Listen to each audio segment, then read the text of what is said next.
Hola, bienvenidos al curso Escribir para Publicar en Investigación. Este es el tutorial IMRED, el número 4, Introducción, Título y Resumen. Como vemos en este plan de trabajo, en esta sección se incluye el contexto, el problema, el objetivo, la pregunta y los fundamentos teóricos principales. Lo hemos ubicado de último porque es la sección o el apartado que se puede construir cuando ya las otras partes del artículo están terminadas, es decir, métodos y materiales, resultados y discusión. Ya podemos decirle a los lectores, ¿cierto?, cuáles son las partes que este contiene y a qué le apunta ese artículo. En este caso, en un artículo cualitativo, vemos que en el primer recuadro aparecen los antecedentes, la delimitación espacial y temporal, ¿cierto? Al principio refiere que es en el contexto colombiano actual, sobre el conflicto armado en el país, finalmente de dónde toman las fuentes y el periodo que, digamos, ese corpus documental o ese archivo de donde salió pues la documentación se cierra, desde cuándo se abre y desde cuándo se cierra la investigación.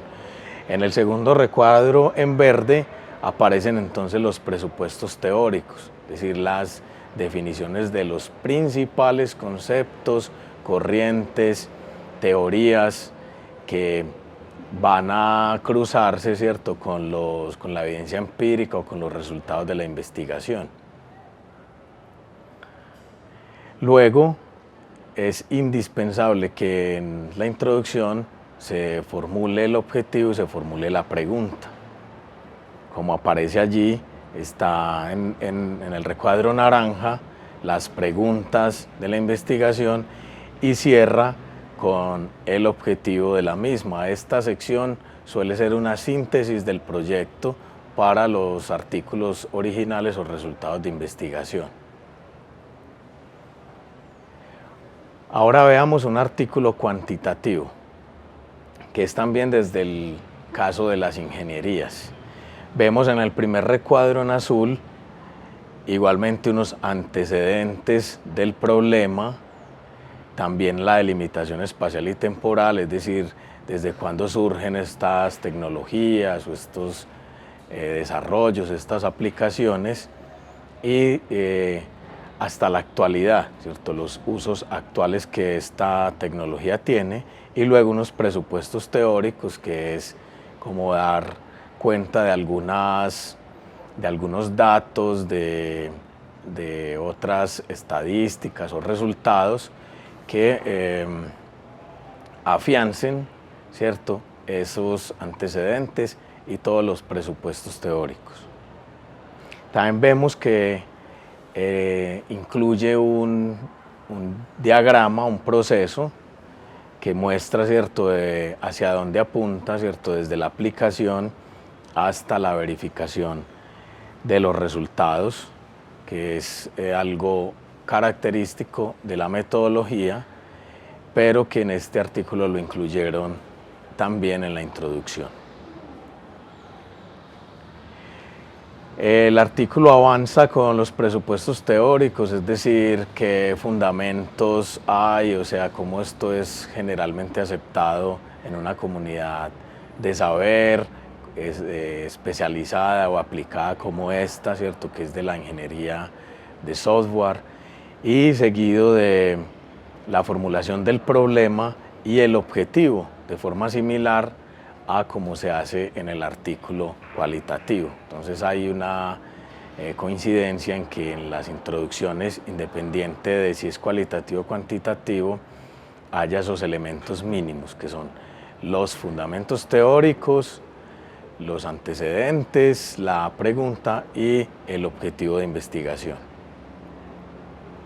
Ahora veamos el título, que es, si bien aparece de primero, es algo que se puede formular cuando ya tenemos el objetivo de la investigación. Veamos que la forma técnica es indicar un proceso, todos deben indicar un proceso, derivarlo del objetivo general del proyecto, como en el ejemplo 1. Ahí vemos que el objetivo de esta investigación fue evaluar el uso del agua en una planta de beneficio, por lo tanto, el título que se derivó es Evaluación del uso del agua en pymes de alimentos y luego un caso de estudio en una planta de beneficio avícola en Colombia. Esa es la forma más técnica de derivarlo del objetivo general al título. El segundo caso es cuando se trata de una investigación con un trabajo de campo localizado en el que se indican las delimitaciones espacial, lugar y temporal, el periodo, como en el ejemplo 2, que es el que de la revista que estamos siguiendo, los jóvenes en el mercado laboral argentino bajo regímenes macroeconómicos diferentes, neoliberalismo y neodesarrollismo, 1992-2014. Este ejemplo es para destacar que hay que indicar una localización geográfica y una temporalidad, que en este caso es del 92 al 2014. En tercer lugar, hay otra forma que es la de indicar en el título las categorías o variables principales del estudio, como en los ejemplos 3 y 4. Aquí vemos la escritura de la ciencia en 4 conceptos. Entonces hay 4 categorías en las que se desarrolló esa investigación. El siguiente caso es el 4, también podría ser un título figurado o expresivo, seguido de un subtítulo formal, como en los ejemplos 5 y 6, que aparece una marca particular, Arroz Blanquita, construyendo comunidad, oportunidades y crecimiento para los pequeños agricultores. Es un producto local o autóctono y luego como una consigna, ¿cierto? Hacia dónde vamos, ¿cierto? Construyendo comunidad. Por eso decimos que es un título figurado en lugar de un título técnico, que también es válido para captar la atención, para que sea un título más llamativo. Como en el segundo ejemplo también, Ingeniería y Cultura, el mito de Prometeo, ¿cierto? En un sentido figurado porque Prometeo es la divinidad que representa la ciencia, ¿cierto? El fuego, la chispa, la transformación de los metales, etc. Entonces jugaron con ese título de esa manera. No es usual que en el título haya abreviaturas, paréntesis, fórmulas o caracteres desconocidos en el idioma de publicación. Esto es mejor poner las siglas en un primer momento completas y en adelante seguirlas usando con su abreviatura específica. Luego, no es usual un título con pregunta. La pregunta, pues, como dijimos, se incluye en la introducción y se responde en las conclusiones. Entonces, estos títulos de pregunta, que son muy de la publicidad, que son muy de la prensa, en la escritura científica no son aconsejables.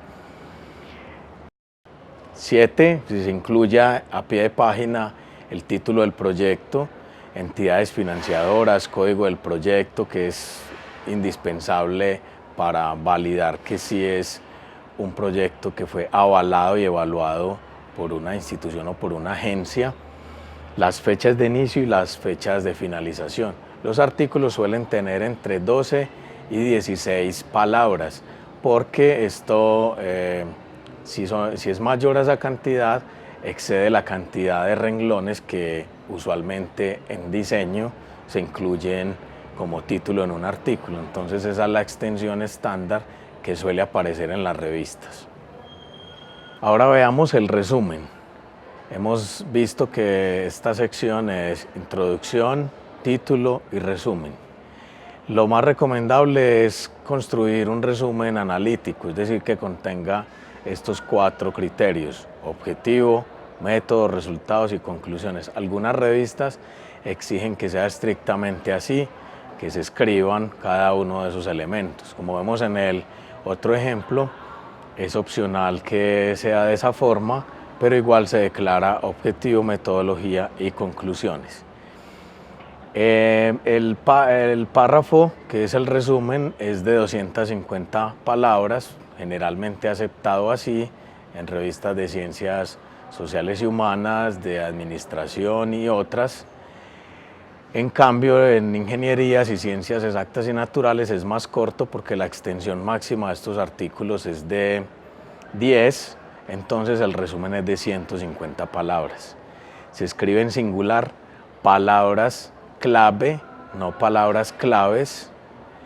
Se buscan 5 o 6 palabras clasificadas en tesauros, que son los que vemos a la derecha. El más usado y pedido por las revistas es el tesauro de la UNESCO, es decir, uno ingresa allí y busca las palabras que están clasificadas, digamos, en un glosario o en un vocabulario universal de la ciencia. De ahí se extractan, lo mismo que de bases de datos especializadas como la IEEE, que es de ingenierías, la de la APA, que es CIPINFO. También aquí se destaca VILEX, que es una base de datos de derecho, y una base de datos de administración y finanzas. Entonces es de allí que se extraen las palabras clave. Estas deben estar separadas por comas en orden alfabético y solo en mayúscula inicial los nombres propios.